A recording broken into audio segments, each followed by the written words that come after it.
सरकार, बीजेपी सरकार, मोदी हटाओ। मैं हूं आफाक अहमद और आप देख रहे न्यूज़ एनएसओ इंडिया।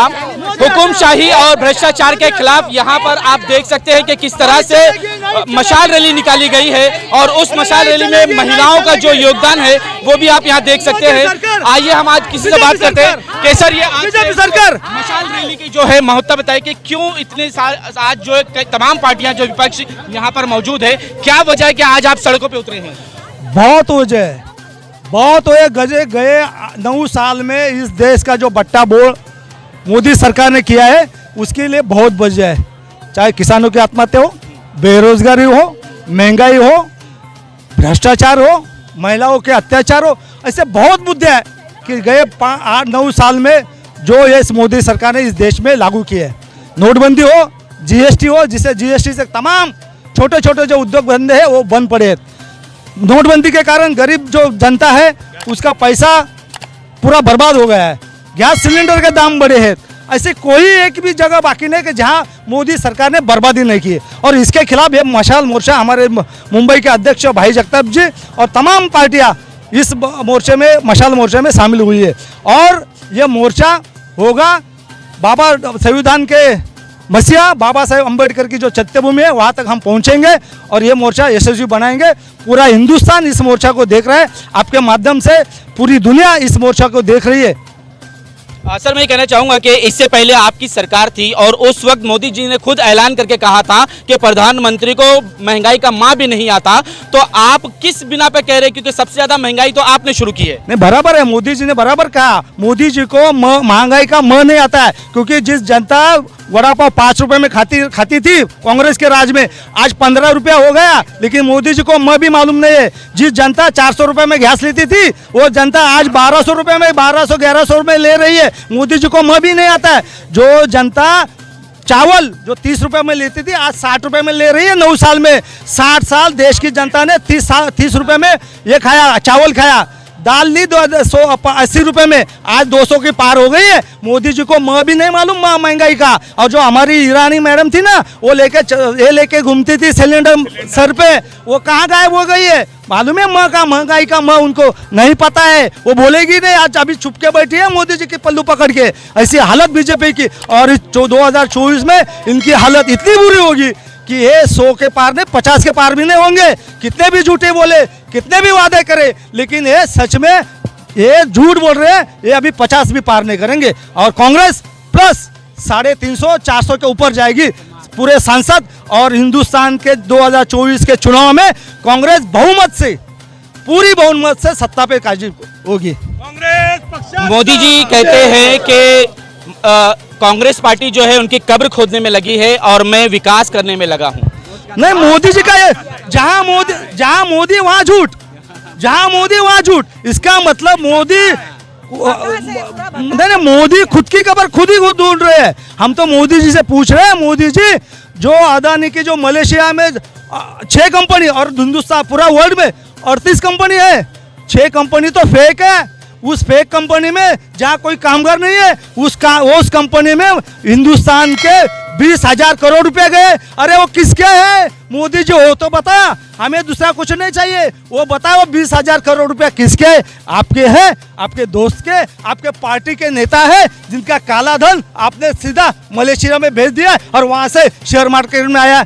ये सब हिंदुस्तान का जनता का पैसा भ्रष्टाचार के माध्यम से, बीजेपी के भ्रष्टाचार के माध्यम से आज दुनिया में घूम रहा है। आरोप पर प्रति आरोप से क्या होने वाला है? आम आदमी पार्टी बीजेपी पर, बीजेपी कांग्रेस पर, कांग्रेस आम आदमी पार्टी पर, इस तरह के आरोप ही आरोप लगते रहेंगे तो देश को कौन देखेगा? देश की आम जनता का क्या होगा? आम की जनता जो तरह तरह करके मर रही है उसको कौन ध्यान देगा? उनकी शिक्षा पे कौन ध्यान देगा? अच्छे दिन के नाम से तो आए हैं ना ये, तो अच्छे दिन के नाम से ये जो सरकार आई है, इन्होंने क्या किया है? इन्होंने गरीबों को दिया है झूठ और अमीरों को दे के रखी है छूट। ये इसके बारे में कौन सोचेगा? ये बाकी सवाल सिर्फ कांग्रेस से ही पूछेंगे क्या आप? ये आपको ये सवाल सब बीजेपी को पूछना चाहिए, जिन्होंने अच्छे दिनों का नाम लेके हम महिलाओं को फंसाया है। सबसे ज्यादा तो महिला गुस्सा है। जब जिस दिन सबसे ज्यादा वोट देने में भी तो महिला आगे। हाँ, तो यही तो है, एक ही भूल हो गई ना कमल के फूल फूल गया ना कमल का फूल। नहीं, कमल के फूल ने जो झूठ किया है वही भूल जो है वो महिला सुधारने वाली है। कैसे? सुनिए, अगर इतने आप बोल रहे हैं ना मोदी जी सच्चे हैं तो सिर्फ एक ही सवाल का जवाब दीजिए कि 20,000 करोड़ कहां से आए। अगर इस बात का जवाब दे सकते हैं तो जिन महिलाओं ने उनको चुन के दिया है ना वो वापिस उनके पीछे अगर खड़ी रहती है कि नहीं वो देखिए। और अभी जो गैस 400 रुपए का था अभी 1100 रुपए के ऊपर हमको देना पड़ता है। तो जितनी तकलीफ हम महिलाओं को होती है ना वो किसी को नहीं होती। तो अगर मोदी जी को जरा भी अपने आप के ऊपर ऐसा लगता है, महिलाओं के बारे में उनको लगता है, बोल रहे थे ना बेटी बचाओ बेटी पढ़ाओ, कहाँ है बेटी बचाओ? आज अपने आंगन की बेटी अगर सही सलामत नहीं है, आप राम मंदिर की बात कर रहे हो, राम मंदिर बाद में सोचिए, पहले आंगन की बेटी को संभालिए। हमारी बेटी जब घर से निकलती है तो हम ये सोच के नहीं रहते हैं कि हमारी बेटी आएगी क्या।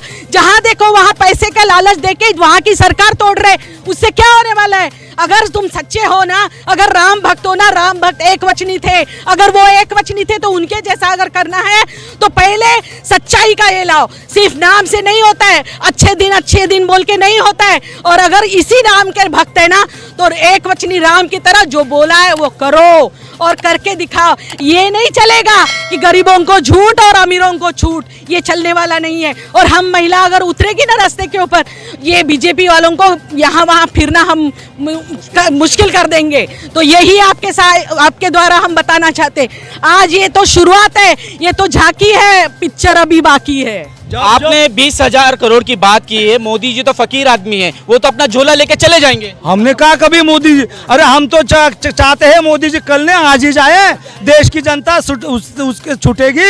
हम तो चाहते हैं जब कर्नाटक चुनाव भी एक अगले महीने में होगा और 2024 में लोकसभा का चुनाव जब होगा ना, तब महिला हो या पुरुष हो अपने सिलेंडर के पाव पड़ेंगे और बोलेंगे साला तुम तो 10 साल में 1200 रुपया होगा। अभी मैं तुमको दिखाता हूँ अंदर जाके हाथ के पंजे के ऊपर मोहर लगा के। जब महिला जाएगी तब चावल खाएगी और बोलेगी यार मैं तो कांग्रेस के राज में 30 रुपए का चावल लेती थी, आज 10 साल में मोदी के राज में दुगुना 60-70 रुपया चावल का दाम हुआ। और वही महिला अंदर जाके कांग्रेस के मोहर लगाई। ऐसी हालत मोदी सरकार की, नरेंद्र मोदी की और पूरे बीजेपी की, पूरे हिंदुस्तान में होने वाली है। ध्यान रखना, कर्नाटक चुनाव हम जीतेंगे और 2024 का चुनाव भी कांग्रेस पार्टी राहुल गांधी के नेतृत्व में हम जीत के रहेंगे, ये वादा है। सर आप देखो ना क्या हाल हो रहा है कांग्रेस का।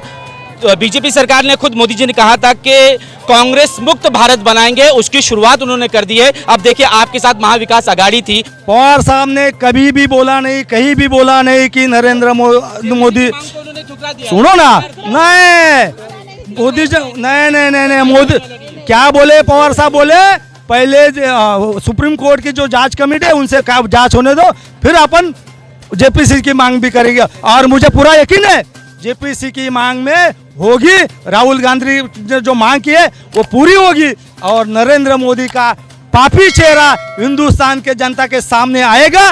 मोदी जेल में ना बेल ना कुछ। सवाल मुझे याद आ गया कि राहुल गांधी ने कहा था कि हम पूरी दुनिया में मोहब्बत की दुकान खोल रहे हैं, उससे मोहब्बत बांटेंगे। अब राहुल गांधी जेल चले जाएंगे तो क्या दुकान बंद हो जाएगी? आपको किसने कहा राहुल जी जेल चले जाएंगे? ये आप नहीं, जिस तरह से चल रहा है यही तो है ना कि आप मीडिया वाले अगर साथ देंगे तो ये सब झूठी बातें नहीं फैलेगी ना। अगर अभी ये तो शुरुआत है, राहुल जी को जिस तरह से तकलीफ दिया जा रहा है, क्यों अगर इतने अगर आसान है राहुल जी को फंसाना तो ये सब उनके खिलाफ करने की क्या जरूरत थी? यही बात है, राहुल जी को डरते हैं, इसके लिए पीछे से सब पुलिस को आगे करके, ईडी और बाकी सभी को आगे करके, सीबीआई, ये सभी यंत्रण। कांग्रेस ने भी किया था अपने दौर में, नहीं इंदिरा ने किया था, इसके प्रमाण है। नहीं ये किया नहीं, एक मिनट, इंदिरा जी ने इसीलिए किया था कि देश सुधारना चाहिए। जो गलत रास्ते पे कुछ गए थे, लेकिन मोदी जी अपना राजनीतिक फायदे के लिए कर रही है।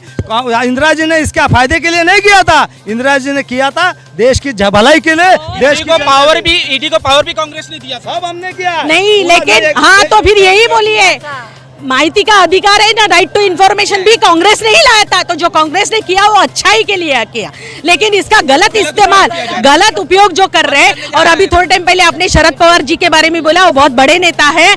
उन्होंने ये नहीं कहा था कि मेरा विरोध है, उन्होंने ये कहा था मुझे जेपीसी को मैं विरोध नहीं कर रहा हूँ, लेकिन कोर्ट की समिति है उससे भी यह हल हो सकता है। इसका मतलब उन्होंने विरोध नहीं किया था। लेकिन बीजेपी तो खुश हो गई ना कि अब ये एक और महारथी निकल गया। खुश होने की जरूरत नहीं बीजेपी को। बीजेपी एक महीने के बाद 4-8 दिन के बाद वापस नाराज होगी और अंदर चुप के बैठेंगे। आपको मैं बताता हूँ कांग्रेस ने क्या किया था। आज जिस मैदान में हम खड़े, वो मैदान कांग्रेस के राज में बनाया था। बाजू में जो मच्छीमार कॉलोनी ना, वो कॉलोनी सुधा कांग्रेस के राज में खड़ी हुई थी। जहाँ बाजू में स्कूल है, वो स्कूल कांग्रेस ने बनाया। जो बाजू में रास्ता है, वो रास्ता कांग्रेस ने बनाया। जो बाजू में जो बिल्डिंग बड़ी बड़ी कॉलेज दिख रहे हैं, ये कॉलेज भी कांग्रेस ने बनाए। अरे मोदी जी को पूछो आपने मुंबई में क्या किया है? अरे कुछ नहीं किया, खाली ढकोले और झूठ बोल के मोदी जी सत्ता में आए थे। आज भी झूठ बोल रहे। 10 साल के बाद 10 साल मुझे पूरा एक तप होता है। 10 साल लोगों ने मोदी जी को दिया, अभी 10 दिन भी नहीं, 10 घंटा भी नहीं। ये कांग्रेस के प्रतिनिधि थे जो ये बता रहे थे कि इस मैदान से हम चित्रभूमि तक ये आह्वान करते हुए चले जाएंगे कि आज़ादी हमें मिलनी चाहिए, क्योंकि उस टाइम अंग्रेजों से हमने आज़ादी ली थी और आज इस दौर में बीजेपी से हमें आज़ादी चाहिए। लोकशाही को कायम करना है, भ्रष्टाचार को खत्म करना है, यही ये कहते हुए नजर आए। फातिमा के साथ आफाक अहमद, न्यूज़ 18 इंडिया के लिए।